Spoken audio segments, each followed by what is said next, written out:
বিসমিল্লাহির রহমানির রহিম। আসসালামু আলাইকুম। আমরা আজকে পড়ব সুনির্দিষ্ট প্রতিকার আইন 1877, দ্য স্পেসিফিক রিলিফ অ্যাক্ট 1877। তো আমরা শুরু করি। ভিডিওটা ভালো লাগলে অবশ্যই লাইক কমেন্টস করবেন, চ্যানেলটা সাবস্ক্রাইব করবেন আশা রাখি। গুরুত্বপূর্ণ ধারাগুলা নিয়ে আমরা আলোচনা করব।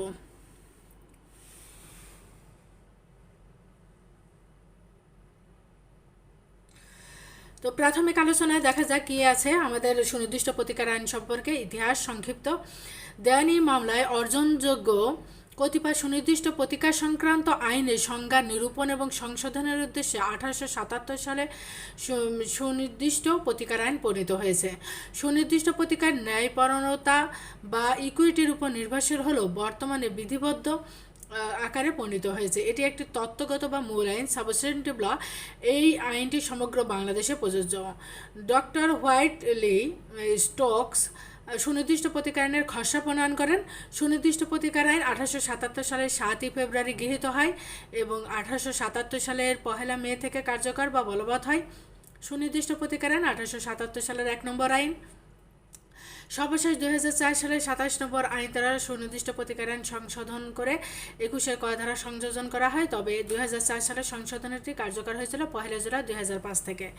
সুনির্দিষ্ট প্রতিকার আইনের বিষয়বস্তু, subject matter of specific relief act 1877 সালে সুনির্দিষ্ট প্রতিকার আইনটি 10টি অধ্যায়ে বা চ্যাপ্টারে বিভক্ত এবং এতে মোট 57টি ধারা বা সেকশন সন্নিবেশিত হয়েছে। এছাড়া সুনির্দিষ্ট প্রতিকার আইনে 3টি ভাগ বা পার্ট রয়েছে।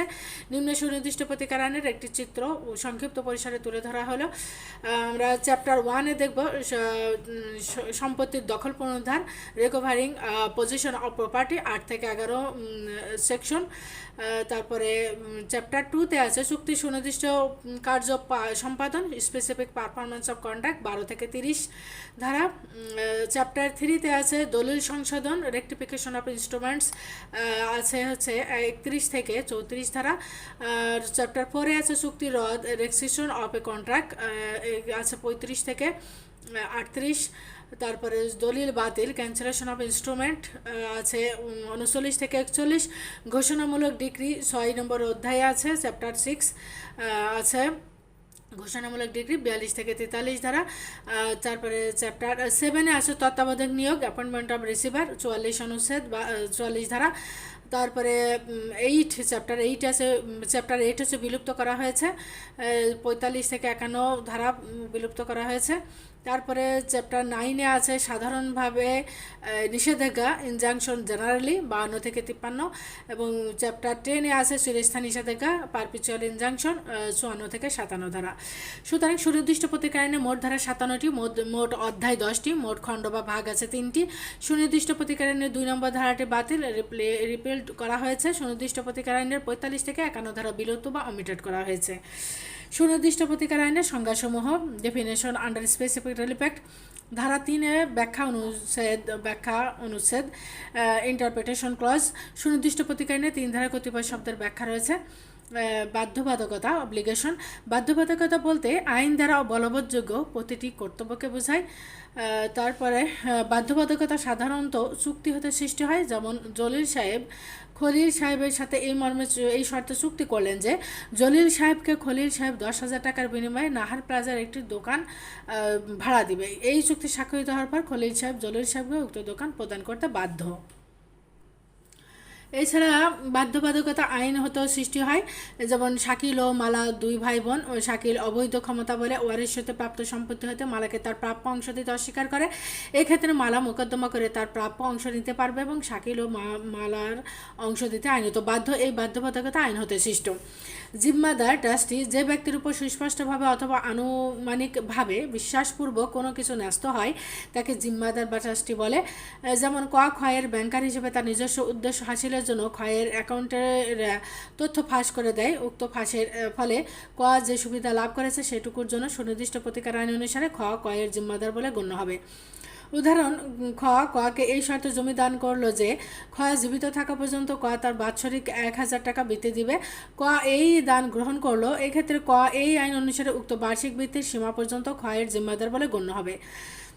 উদাহরণ ক খ এর একজন আইন উপদেষ্টা, এই উপদেষ্টা পদকে ব্যবহার করে ক কিছু আর্থিক সুবিধা অর্জন করে যা স্বাভাবিকভাবে খ এর নিকট জমা হতো। এই আইন অনুসারে উক্ত সুবিধার ব্যাপারে ক খ এর জিম্মাদার বলে গণ্য হবে।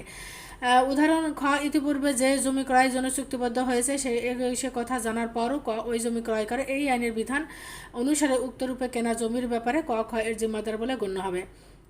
বিশেষ নোট, 1872 সালে চুক্তি আইনে যেসব শব্দের সংজ্ঞা প্রদান করা হয়েছে এমন যেসব শব্দ সুনির্দিষ্ট প্রতিকার আইনে ব্যবহৃত হয়েছে তার অর্থ চুক্তি আইনে অনুরূপ শব্দগুলি যে অর্থ করা হয়েছে সে একই অর্থবোধক বলে গণ্য করা হবে।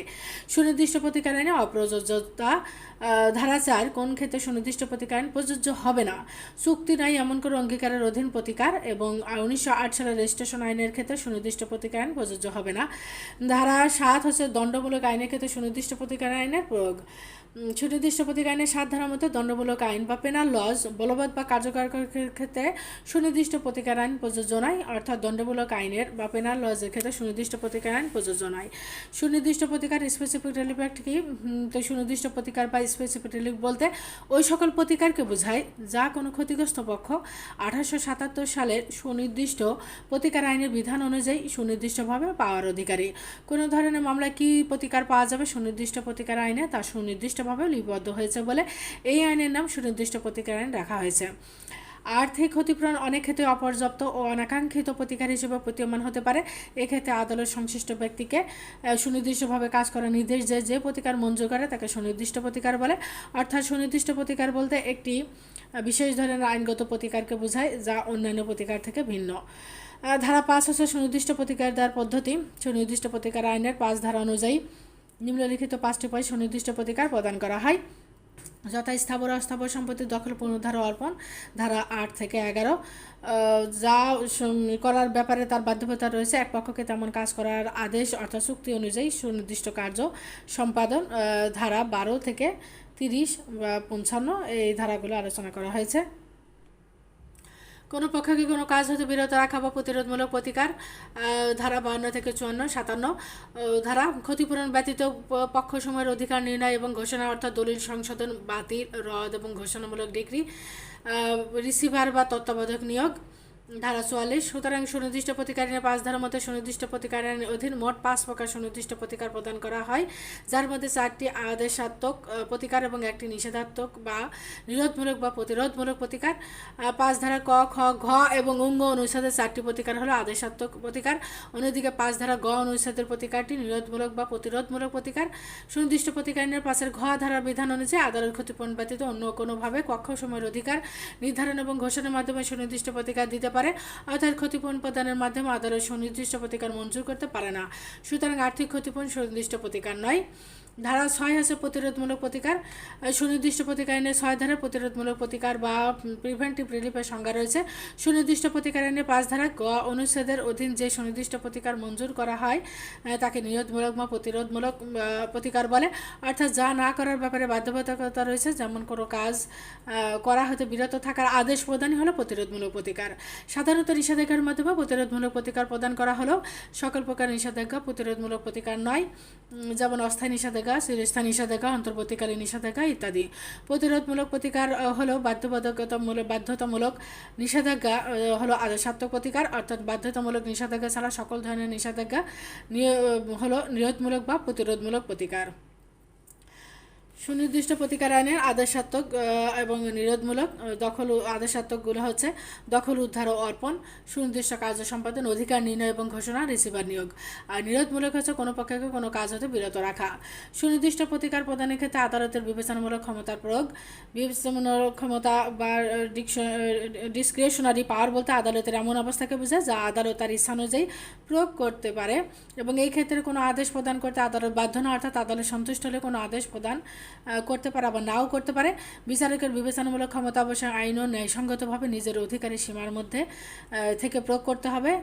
বিবেচনামূলক ক্ষমতা যথেষ্ট বা খুশি মতো ব্যবহার করা যায় না।